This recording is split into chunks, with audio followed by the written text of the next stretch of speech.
Full on the Fullness. We are 9 months into the build of our media room, and I would say we're pretty much done. Would you agree? We are. I think so.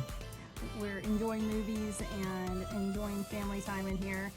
When they say that families who have someone doing an Ironman,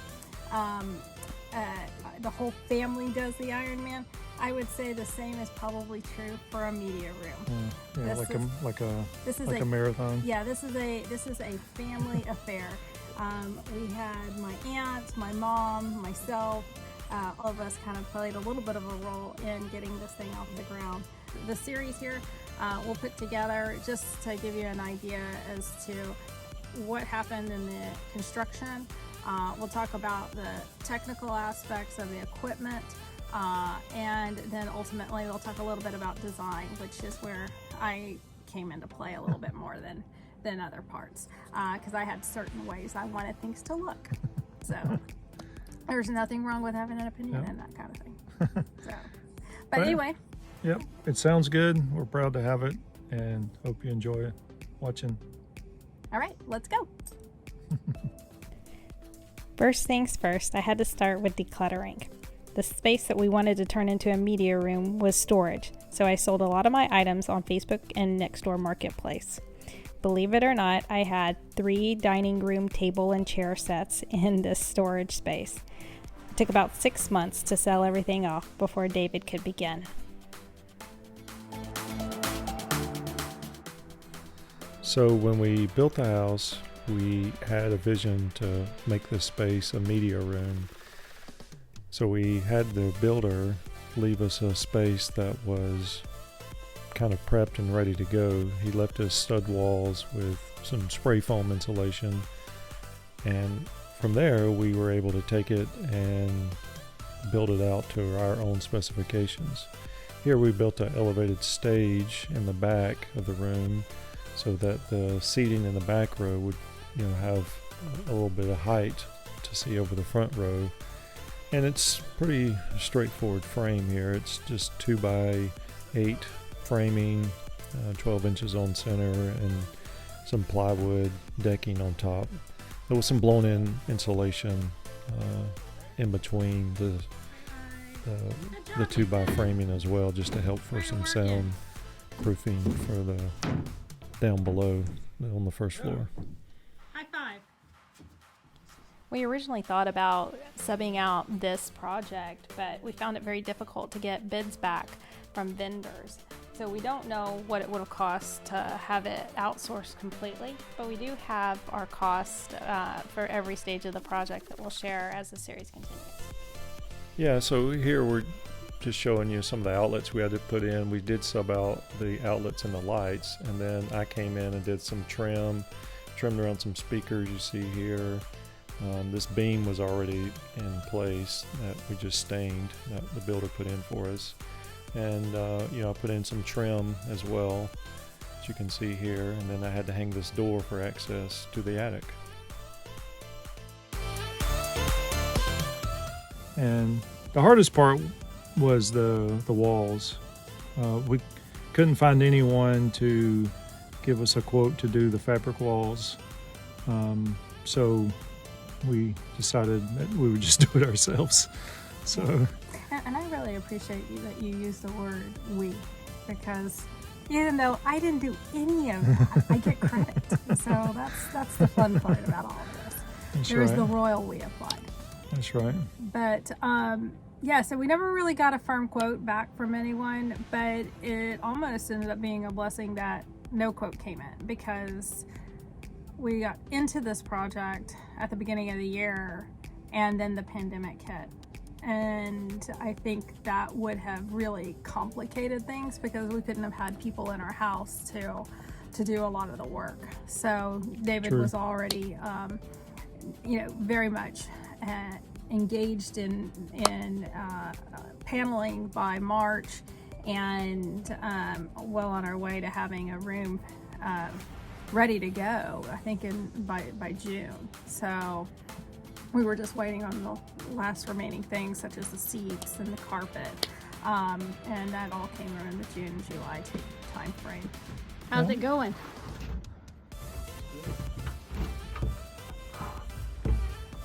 About done?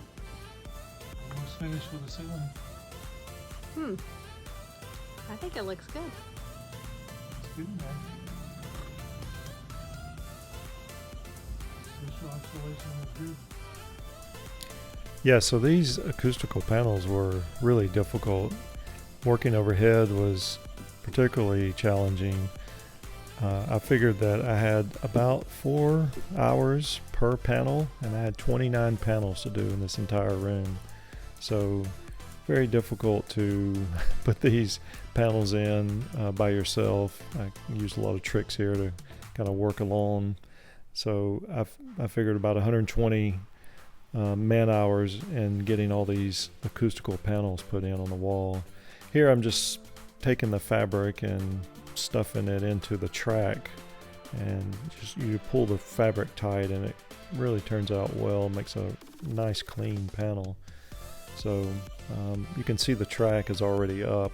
There's 3 panels kind of along this back wall, and after I get the track up, then I have to go in and put this insulation on. You cut the corners or the sides of the insulation at a 45-degree angle so it really fits tight into the track itself, and it'll pretty much stay by itself with friction, maybe a few staples here and there, but pretty much stays by itself. And once you get all this insulation into the track, then you can come back and stretch your fabric over the track itself. And the track is pretty user-friendly, just again forcing the fabric into the track and pulling it tight. You go back and trim the excess off and then push that remaining 1/4 inch or so into the track itself. So that's what I'm doing here. You can see that the insulation is up, and then I come back and hang the fabric over the top of the insulation. So this was repeated 29 times for all the panels in the room. Lots of podcasts. Yeah. Watched a lot of YouTube videos for that to learn how to do it. Fabric Wall was the product I use, and they have some good videos on their website as well. So just a lot of labor and a lot of time to do it. I think it's worth the effort, because you got a perfectly acoustical room after you've done this. Every single wall is an acoustical panel. So the sound in the room after we put these acoustical panels up was just amazing. It's really sounded great.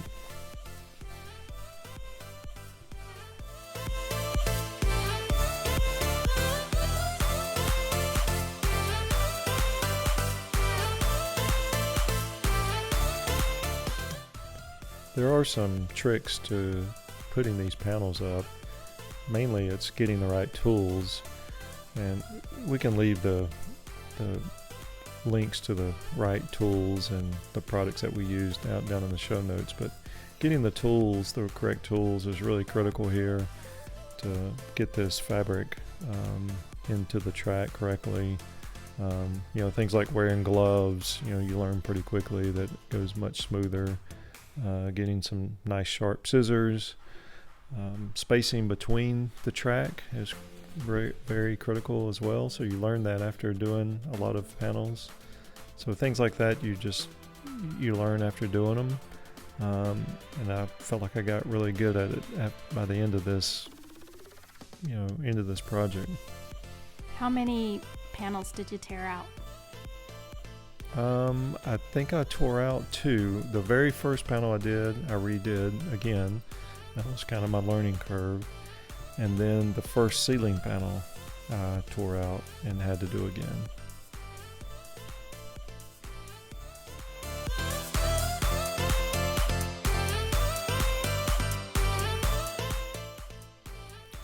So this is the last wall that we did. This is the front wall. And this is the opening in the panels for the screen. There's going to be a screen there, and I'm using an acoustically transparent screen, so my left, center, and right channel will be behind the screen. So here I left out a spot to put the speakers in the wall there. Overall, I'm really pleased with these acoustical panels. I think they look really good and they sound great. So I'm really happy with the way it turned out.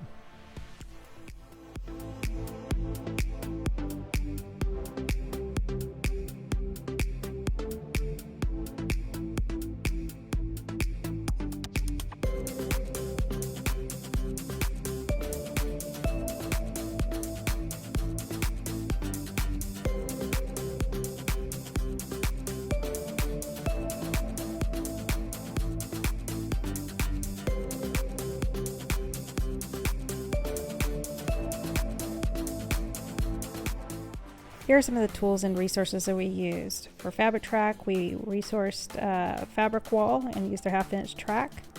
From Clean Edge Systems, we used a couple of their tools to make life a little bit easier for David. And then we used the rigid fiberglass end face panels from Owens Corning. For materials, we went back to Acoustimac and we used their Guilford of Maine acoustic fabric on the walls. And we used the DMD fabric that's produced by Acoustimac on the ceiling. Up next, we'll talk about the audio visual specs, and then we'll get to the good stuff of design.